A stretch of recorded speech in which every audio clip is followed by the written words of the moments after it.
All right, guys, I'm going to divorce a girl slave who won't help with housework. Well, out of nowhere, Tom, my husband, walked into the room. With those words, he looked down at me as I sat in a chair below him, returning only an evil grin. I mean, this is seriously a waste of space, but I'll keep you on board, because we need the numbers. The meal now, Tom said, getting angry. Being 9 months pregnant, he kicked me in the belly. No, please don't, I cried. She attacked me and I fell to the floor with a tablet in my hand. Word for word I was thinking, I am falling, to remember my belly. The impact in my fall sent pain throughout and across my body. After the initial scream, I couldn't even speak my pain, holding onto my stomach. A shout of anger flew from somewhere towards my husband, who kept kicking me, saying, "Hurry up." What awaits such a husband after this? My name is Emily, and I'm 29 years old. I live with my husband Tom, who is 3 years older than me. We were about to become a family of 3, as I was in my 9th month of pregnancy. This was my first time having a baby, and somehow I had managed to reach a stable period while staring at a maternity magazine. That didn't mean I could relax. I spent every day exploring various things that I should and shouldn't do. I had only seen morning sickness on TV dramas, but when I experienced it, I realized how hard it could be. I realized how difficult childbirth is and how great mothers are. I was looking forward to the day when the baby would be born safely. However, one worry arose. It was about my husband, Tom.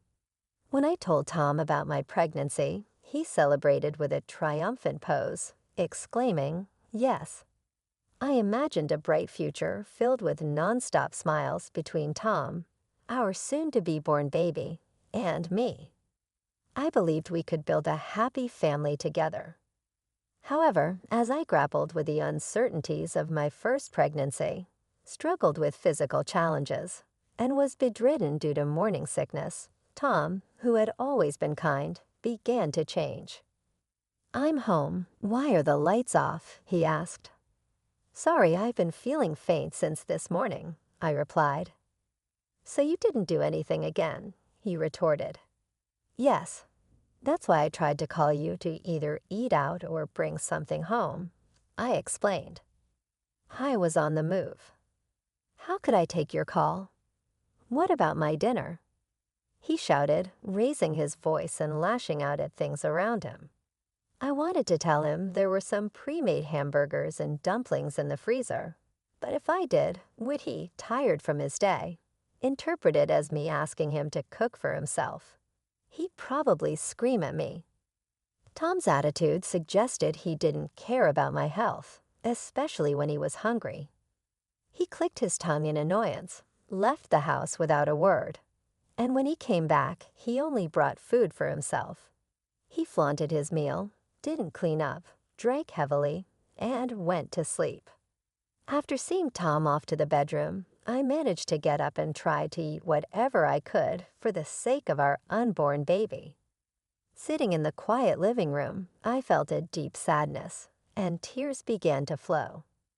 I couldn't grasp how the happy family life I had dreamed of just days ago was now on the brink of collapse. Tom and I were what people call office romance couples. We both worked at a major global company called Brown Company. Tom was in the marketing department, while I served as an executive assistant and handled accounting tasks.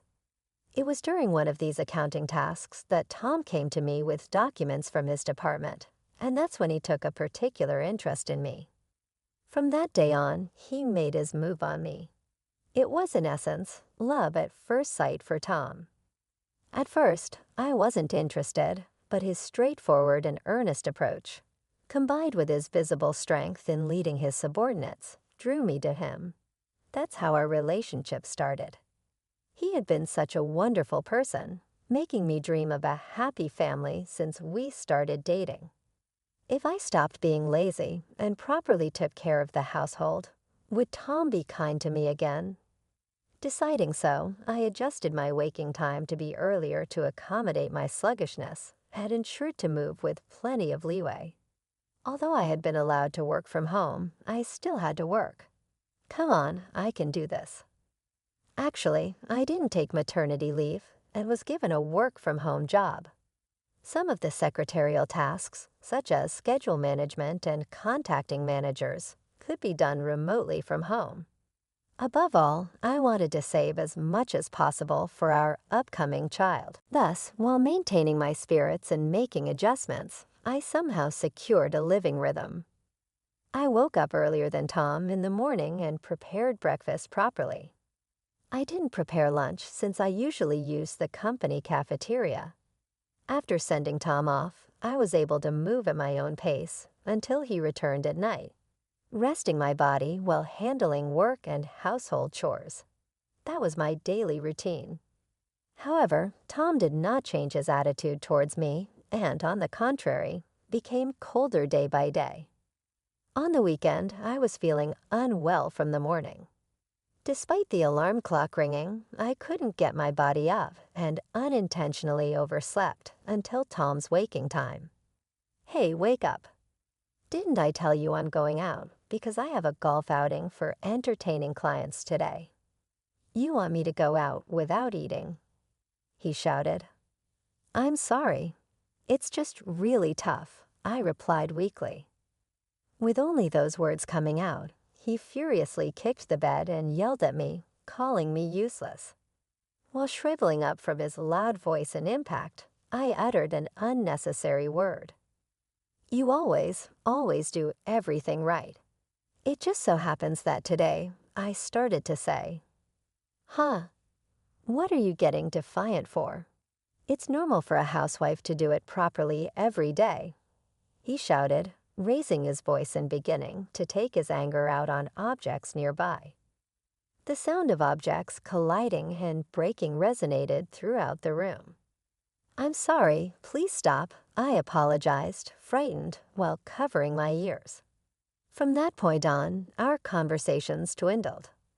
I kept my distance when Tom seemed in a bad mood and apologized when he said something. Of course, I hadn't done anything wrong. Can I give birth while feeling this insecure? I considered going back to my parents' house for the birth, but seeing our baby might bring back the old Tom.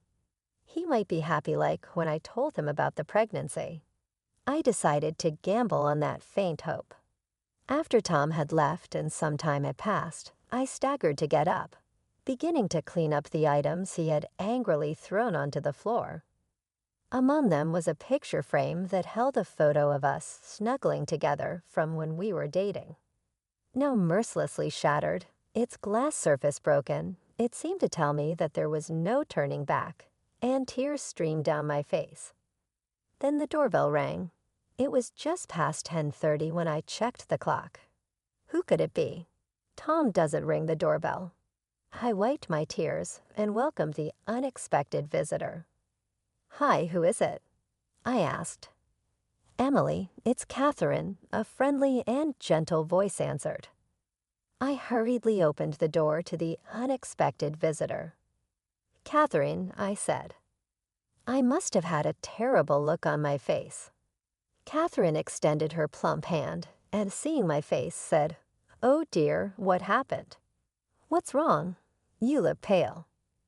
Catherine, I cried, tears soaking my cheeks at her kindness. Catherine is the wife of the president of Brown Company, where Tom and I work. From my grandfather, we've gotten to know her, and Catherine, who doesn't have children, dotes on me as if I were her own daughter. Before my pregnancy, I used to visit Catherine or the president's house to learn how to cook.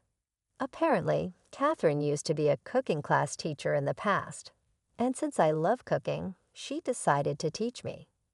This might be the first time Catherine has visited me. I explained everything to her about how Tom had changed. Seeing the state of the room, it seemed like Catherine realized this was no ordinary situation. Have you talked to my husband about Tom? She asked.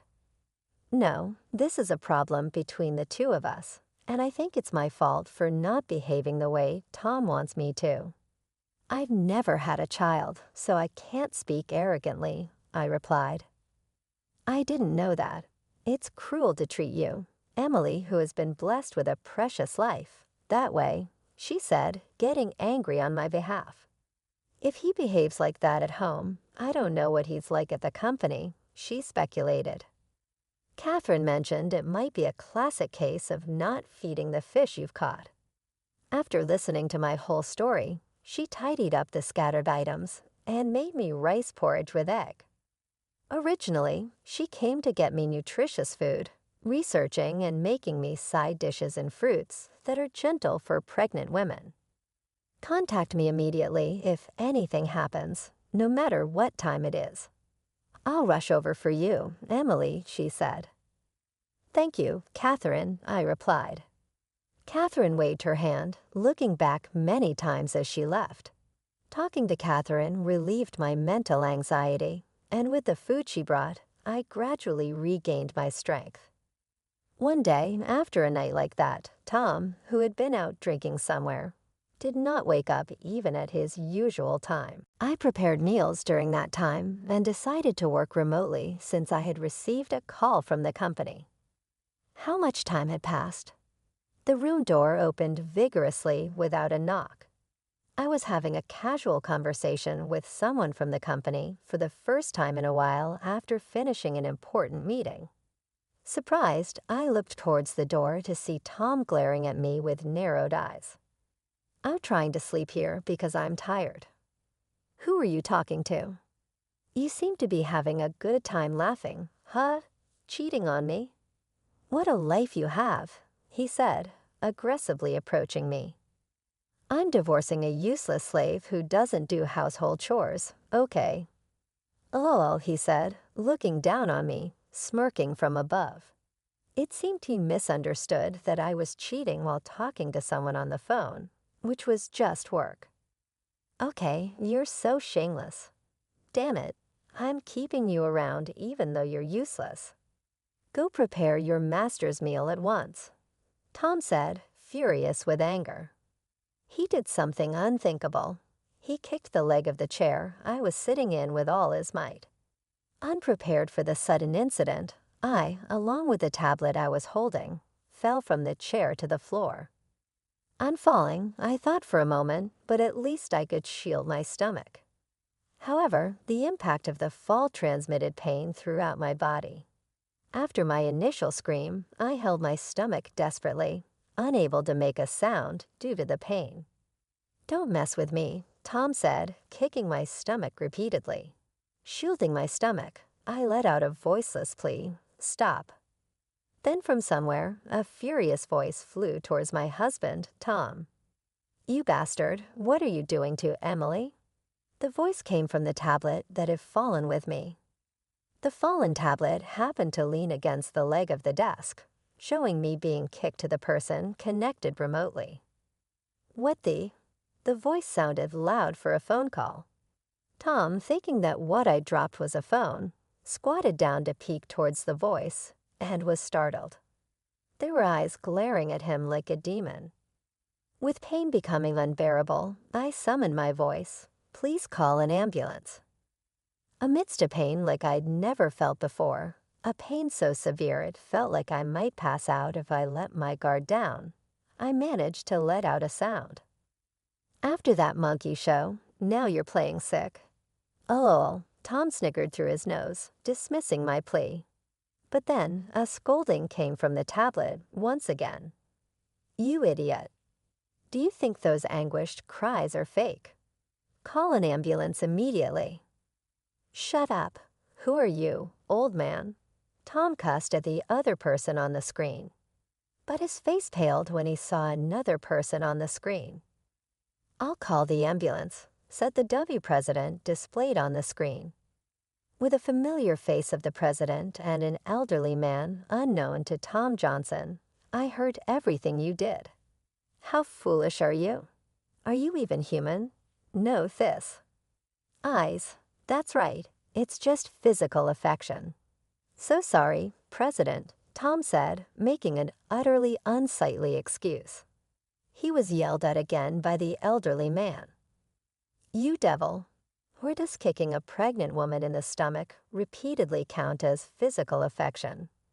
Moreover, she is my precious granddaughter." "Ha, who the hell are you, anyway?" Tom asked. The one to stop Tom, who was raising his voice, was President White Johnson. "Don't tell me you are unaware of the face of our company's chairman, Mr. John Brown. Or you don't know that Emily is the chairman's granddaughter." Tom couldn't believe his ears, and with good reason. He did not know that I am the granddaughter of John Brown, the chairman of Brown Company. My father, chasing his dreams since his student days, did not take over Brown Company, which was run by his father, my grandfather. After my grandfather John became chairman, he hardly showed his face at the company, so he was a somewhat hidden kind of presence. Even though my maiden name is Emily Brown, it probably went unnoticed. However, I had no intention of keeping it a secret indefinitely, and I had told Tom that I wanted him to meet my grandfather. Tom had agreed, saying he had to go and greet him, and I was planning to introduce him. As a surprise, when they met, neither Tom nor I could have dreamed that they would meet under circumstances where he was seen being violent to me. Tom Pei was standing stunned as President White delivered the cloudy grace. "I must consider your punishment," President White began. "Wait, please, President.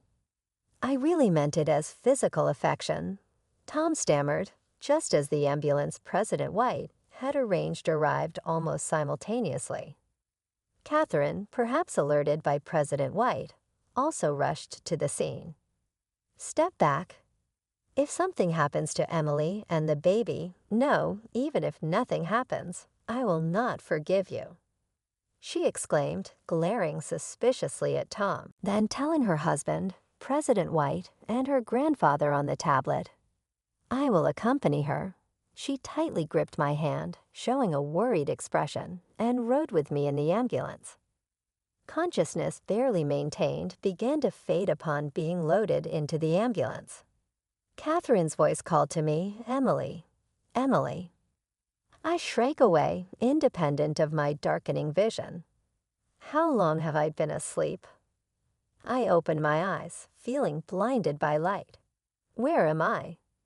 Slowly speaking, she looked around. "Emily, oh thank goodness." "I'm so sorry, Emily has woken up." The first thing that came into view was Catherine calling out while pressing the nurse call button. From the opposite side of Catherine, I heard my grandfather John's voice. "Emily, oh, it's so good. The baby in your belly seems to be safe too." "Grandpa, Catherine." My foggy head slowly began to work. At the same time, I remembered being pregnant and the terrible violence from my husband Tom. "The baby is good." I felt relief at her grandfather's words and covered her face. Upon seeing this, her grandfather gently patted her head, saying, "You must have been scared. You did so well." Overlapping with the early days of marriage with Tom, I said something I've been feeling to the two of them. Did I do something wrong? The voice that escaped my lips trembled. Hearing my words, Catherine, teary-eyed, said, "Emily, it's not your fault." And grandfather said, "I will never forgive the guy who put our precious Emily through this." Both defended me. At their words, "Don't think about anything and sleep now," I felt genuinely relieved that I didn't have to tough it out alone. Later, when I awoke, I was informed that I had slept for 3 full days and nights. After receiving a diagnosis that both the baby and I were without issue, I was hospitalized for a week to be safe. During that time, Tom never visited. Considering the baby that could have been in danger, even I began to feel a surge of anger towards Tom. During the hospitalization, Catherine, who had been visiting me every day, decided that returning home like this could result in Tom doing something unpredictable. Thanks to Catherine's generosity, until things were settled with Tom, I would be taken care of at her boss Whit's home. My parental home is far away, and considering the unstable situation that had continued, it was decided that returning there for the birth was not a good idea. Though I thought of going to grandfather's place, since my grandmother had passed away and only men were there, it was decided to go to Boss White's place where Catherine was. Besides, it was concluded that White's residence, which is closer to the city center, would be convenient even to discipline Tom. And that's how the plan was formed. Soon after starting to stay with Catherine, President White shared with me how Tom behaves at the company. Apparently, on the night I had told Catherine everything, she had asked the president to keep an eye on Tom's conduct. In response, the president had taken steps to have Tom's immediate superiors and colleagues report on his usual behavior. So it seemed like Emily didn't have to worry about anything. Catherine and I were speechless after hearing the president's story. Catherine's reaction was, "I knew it." It seems that Tom, who had not contacted me at all since I was taken away in an ambulance, thought that I had realized I had done something bad to him and ran away. Unbelievably, he had been spreading lies to his colleagues that I had cheated on him, and feeling guilty, distanced myself from him. According to one of Tom's peers, he always had a high pride, belittled those he deemed beneath him, and was absolutely horrific to his subordinates, ordering them around and insulting them. He said that he only approached me because I was the most popular female employee in the company at the time, and that if he could get me married, he would use me as a slave. I had been deceived by Tom. When I thought about it, I felt truly pathetic for having been so happy to have met someone kind. It's not just a case of not feeding a fish you've caught, is it? Catherine spoke with an extremely displeased expression. He's that kind of person, so I wonder if he's done something outside of the company too. That might be the case. We should investigate, Catherine said, exchanging glances with President White. She nodded, and after patting me on the shoulder and saying, "Wait here," headed towards the back of the room. When she returned in less than 5 minutes, she handed me a business card. "What's this?" I asked. "He's willing to listen carefully to your story, so why don't you consult him?" Catherine suggested. Dropping my eyes to the business card Catherine gave me, I recognized it as a lawyer's card. Upon asking, it turned out my grandfather gave it to Catherine to give to me, saying, "He's a skilled lawyer." Right now, my grandfather was dealing with the arrival of an old overseas trading partner coming to the States, and he had entrusted me to Catherine. The chairman was very worried. He said he couldn't be here for me during this time, but to stay strong and do my best, and he wanted that message conveyed. "Is that so?" "That's so like Grandpa," I muttered in my heart. My grandfather prioritized work and business associates over family matters and was very strict. Having been Grandpa's girl and watching him since I was little, I've always loved him despite occasionally perceiving him as cold during my student days due to his stern work demeanor. With this cheer from such a grandfather, I determined in my heart to settle things with Tom and firmly decide where to stand from now on. When I had the lawyer investigate various matters, one thing after another came out. I found out Tom was an atrocious person. First of all, it turned out that Tom, who made me out to be the worst wife ever who cheated on him and left him, had relationships with several women outside and inside the company, including the receptionist girl at the office. When President White conducted an internal investigation, suspicions also arose that he was embezzling company money, attempting to pin the crime on me, who was also in charge of accounting.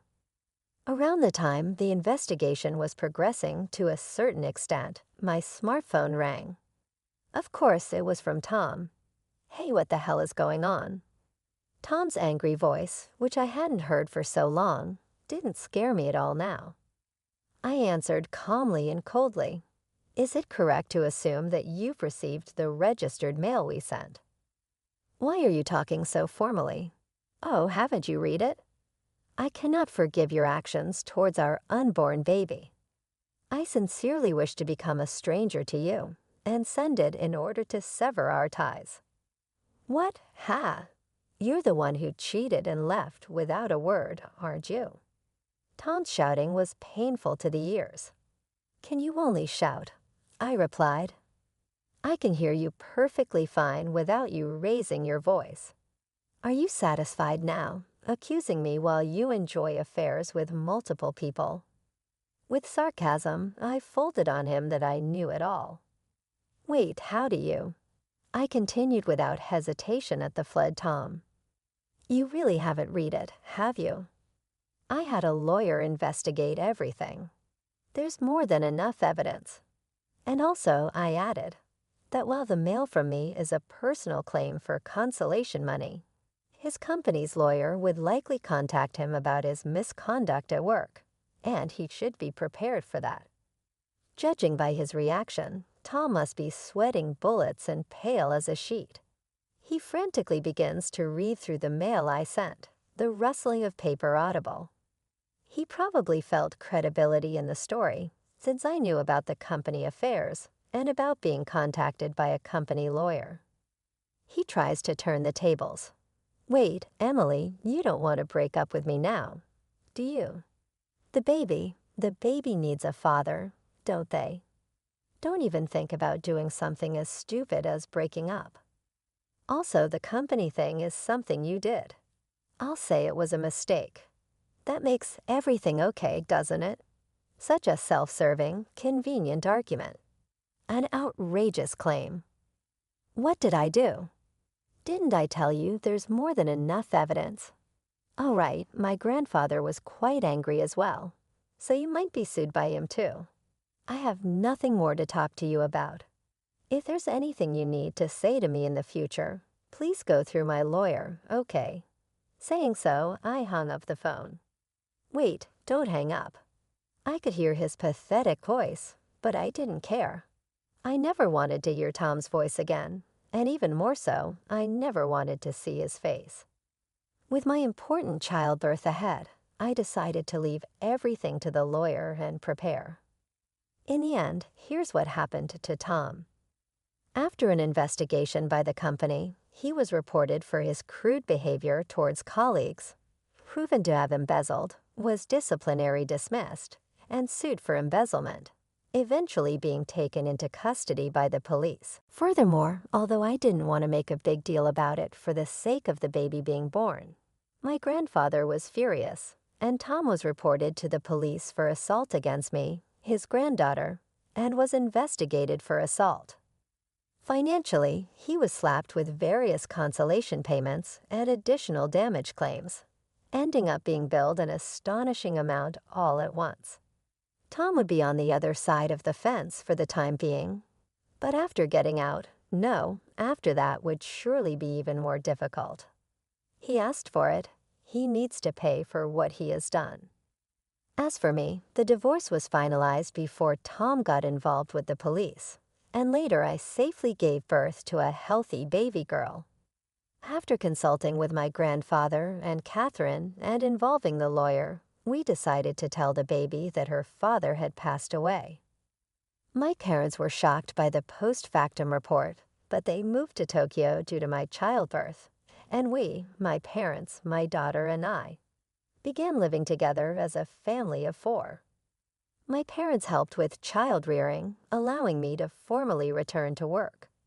When my daughter started elementary school, I was entrusted with a big responsibility at the company, succeeding Mr. White as president. Believe it or not, in Brown Company, under my grandfather's policy of not allowing the company's atmosphere to stagnate, presidents change upon reaching a certain age. I had been studying the company's know-how while working as a secretary and in accounting, being the next presidential candidate. If Tom had maintained his character from when we met, perhaps he might have become the president. Now I feel nothing but pity for Tom, who has gone astray in life. Rather, to prevent producing such an employee, I have to become a leader who can properly listen to everyone's voices and tighten my own resolve. I renewed my resolve to become a great person like my grandfather. My grandfather, too, retired from the position of chairman and now is a great-grandfather who dotes on my daughter. Despite the horrible things I experienced, I am sincerely happy now.